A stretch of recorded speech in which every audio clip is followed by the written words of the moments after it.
Assalamualaikum warahmatullahi wabarakatuh. Kali ini kita masuk ke materi yang baru, materi keempat, graph dan tree ya. Apa itu graph dan tree? Saya kira kalian sudah pernah belajar ini saat matematika diskrit ya. Semoga di sini kalian sudah punya bekal pemahaman tentang graph dan saya akan menghubungkannya dengan pemrograman sederhana. Gitu ya. Ini capaian pembelajaran kita hari ini, yaitu menjelaskan definisi graph, definisi tree, mengimplementasikan struktur data dalam graph dan tree, dan membuat program untuk menampilkan data dalam bentuk atau dalam struktur graph dan tree. Kita mulai dari definisi graph. Graph itu apa sih? Graph itu kalau dalam bahasa Indonesia artinya grafik ya. Tapi dalam arti pemrograman atau secara matematika, graph itu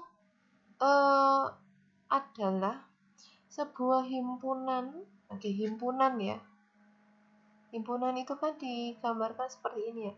Himpunan vertex dan himpunan garis. Jadi nanti akan ada titik dan akan ada garis gitu. Jadi kalau grafik ini kalau kalian teliti lebih dalam atau kalian zoom gitu ya, grafik seperti ini misalkan, ini pasti terdiri dari titik dan garis gitu ya. Nah, jadi karena graf itu himpunan, maka dituliskannya kan urung kurawal seperti ini yang terdiri dari himpunan vertex dan himpunan garis. Vertex itu bahasa ilmiahnya titik itu bahasa ilmiahnya vertex dan garis itu ilmiahnya edge. Dan G besar ini adalah simbol dari graf. Kenapa kok besar? Karena simbol untuk sebuah himpunan itu selalu hurufnya besar. Tapi kalau anggotanya itu kecil, misalkan V itu adalah himpunan vertex. Nah, ininya kecil, anggotanya kecil. Nah, seperti ini. E itu adalah himpunan garis. Nah, seperti ini. Dimana V itu merepresentasikan himpunan vertex, V besar ya, dan E besar merepresentasikan himpunan edge garis. Umumnya graf digunakan untuk menggambarkan struktur matematik yang merepresentasikan relasi antar entitas di dunia nyata. Jadi awal graf itu adalah dari konsep matematika yang kemudian diterjemahkan atau dimanfaatkan dalam ilmu komputer. Contohnya seperti ini. Ingat tadi graf itu adalah himpunan titik dan garis. Nah, jadi di sini kita ambil contohnya jarak antar kota. Di sini ada titik, Brebes, Tegal, Slawi. Nah, seperti ini. Jadi titik-titik kota ini digambarkan dengan titik atau vertex. Sedangkan jalan menuju ini digambarkan dengan garis. Gitu ya. Jadi ingat tadi graf itu terdiri dari vertex dan garis. Kalau di sini contoh graf antar kota terdiri dari kota dan arahnya atau jalurnya. Ini contoh graf kampus di Kediri. Saya ambil ini kampus 2, kampus 1, UNP, Unik, Uniska. Ini 5 titik ya. 5 vertex, 5 titik digambarkan dengan seperti ini. Nah, jadi ini vertexnya, ini jalurnya. Ya, seperti ini. Jadi implementasi graf itu yang paling terlihat adalah jalur ya. Graf itu karena tadi himpunan titik dan garis, mungkin sekali graf itu hanya satu titik. Nah, seperti ini, tanpa ada garis. Kenapa? Karena yang namanya himpunan itu memungkinkan himpunan kosong. Nah, jadi mungkin edge-nya itu tidak ada. Tapi kalau vertex itu harus ada minimal 1.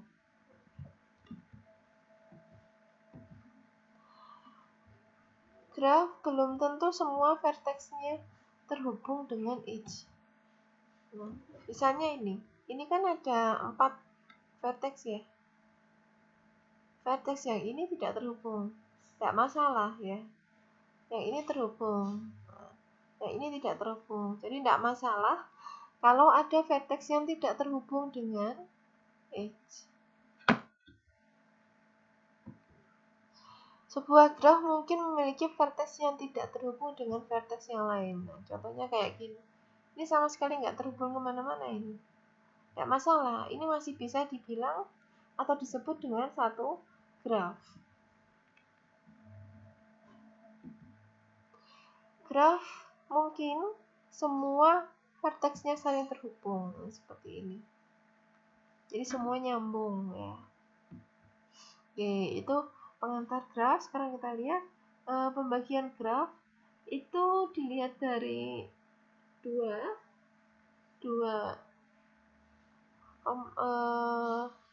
faktor. Yang pertama berdasarkan arah, yang kedua berdasarkan bobot. Kalau berdasarkan arah itu bahasa Inggrisnya direct ya.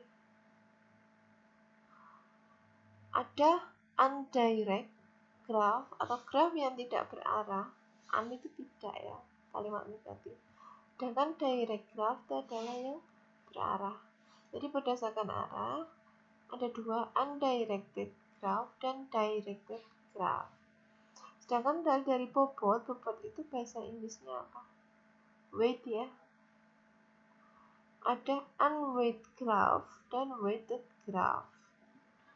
Seperti ini. Undirected dan directed. Tadi arah ya, directed ya, seperti ini. Jadi ini bedanya undirected dan directed. Arah itu biasanya diimplementasikan dengan panah gitu ya. Jadi di sini kalau ada panahnya berarti dia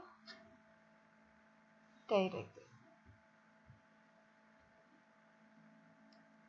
Kemudian untuk weight dan unweight, weight tadi bobot ya.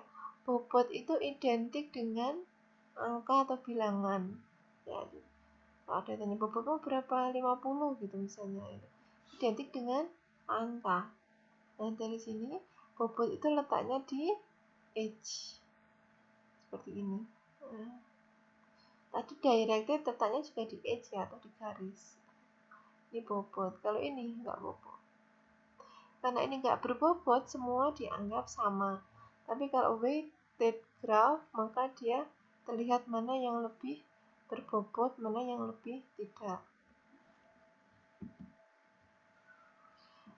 Nah, ini bagian-bagian dari graf.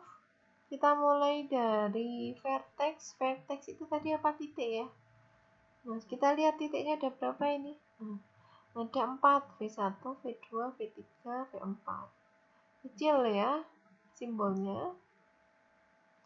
Untuk ini adalah yang edge. Edge tadi garis. Nah, di sini garis yang hubungan titik adalah ini. Ada E1, E2, E3, E4, E5. Kemudian ada istilah insiden. Insiden itu adalah sebutan untuk edge yang terletak. Misalkan nah kayak gini. E1 itu terletak di V1 dan V2, maka E1 insiden dengan V1 dan V2. Kalau E2 berarti insiden di V1 dan V3 gitu ya.